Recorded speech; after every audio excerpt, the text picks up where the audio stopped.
Hey guys, welcome to a review on Castle Doombad, and this is a free-to-play game. Now there's 4 castles including the special summer one, and each has 15 levels. So what you do in this game is you have to basically put down traps and protect the princess from being captured.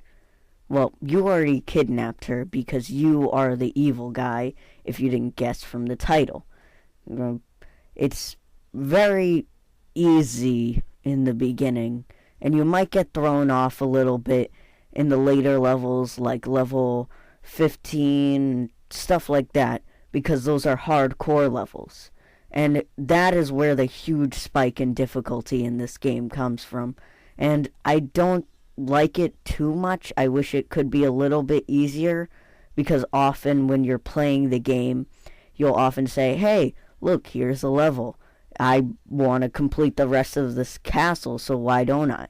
But you'll often have to go to other castles to get more money, or you'll just have to farm money. Soon the game just slows down to a crawl, and it just starts to become a chore to get through. That's not saying that the game is bad, but I'm just saying that a lot of the stages could be toned down a bit just with the difficulty. Now, some traps are passive and don't hurt enemies, but with upgrades they often become unpassive by shocking them and hurting them a bit. And most traps are very lethal, and with upgrades from the store, which I'll have a clip of later, is they become just golden. Literally golden. They're like literally golden. Like look at the screen. They're golden right now. These are golden spike traps spearing them. So it's very cool, and the aesthetics are very, very nice. I have to say, if the game looked like very realistic, well, not realistic, but if it had more depth to it, I wouldn't have as enjoyed it as much.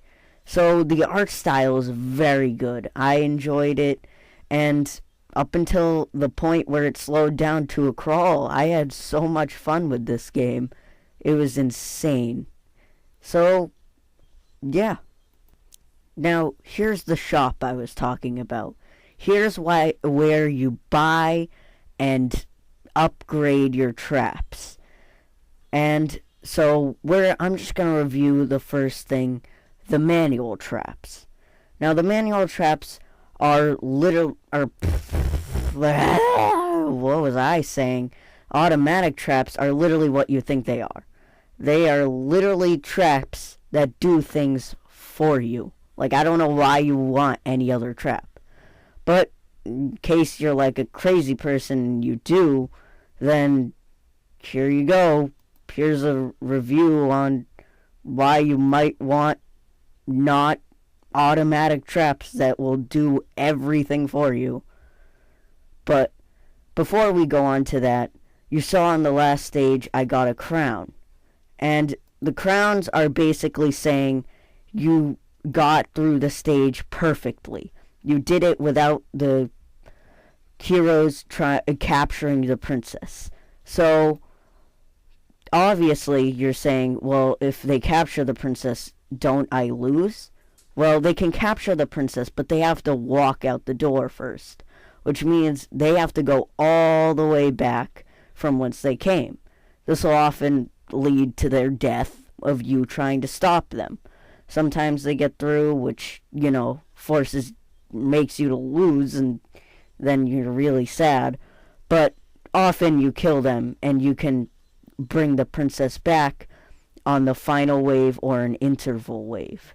Now, the final wave ramps up in difficulty, and you get an extra floor to place traps on. I don't know if I like this too much, just because sometimes it'll mess with your layout. But through the basis, it's a very, very nice idea, and I could see where the developers were going with it. It's a fun game. I enjoy it. Now, this part of the review is about minions. Now, minions will automatically attack enemies, but you can only have a maximum of 3 on each floor. It doesn't matter what type of minion, it's a maximum of 3 on each floor. So, minions are probably one of the best traps in the game. And I'm glad the developer put a limit on how many you can put, because then it would get a little bit, insane.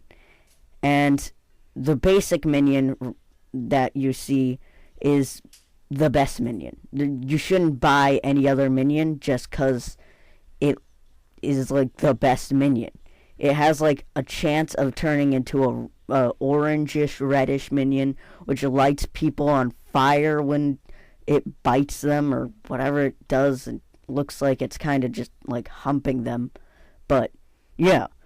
And so minions, they just run at them. Just run at enemies.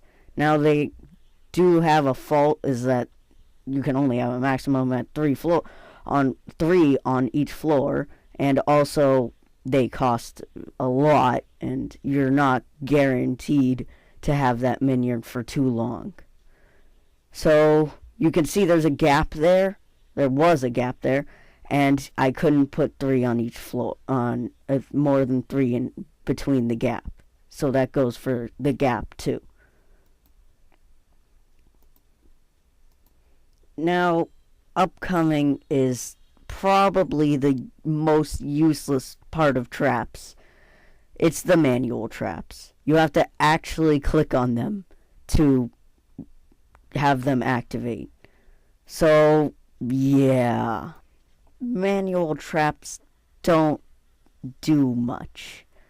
They basically just sit there for most of the battle, and they're just a high damage output, and they don't do anything. They're good for heroes that won't die, but you'll never want them in there because they're only good for a few heroes. Now, you can get rid of like traps, but you can't change traps in the middle of battle. So basically, if you start off with one, it's just an awful start. Because, first of all, why would you want to tap on the screen if you can just have something really good go up to it? I know what the developer was trying to do here, and trying to get people to have more interaction with the game, but it's already stressful enough worrying about your automatic traps, seeing if they're having enough juice, getting to kill the people, and you're never going to remember to tap on it at the right time, especially because most of the manual traps don't help you in a lethal way. They're more of just setbacks.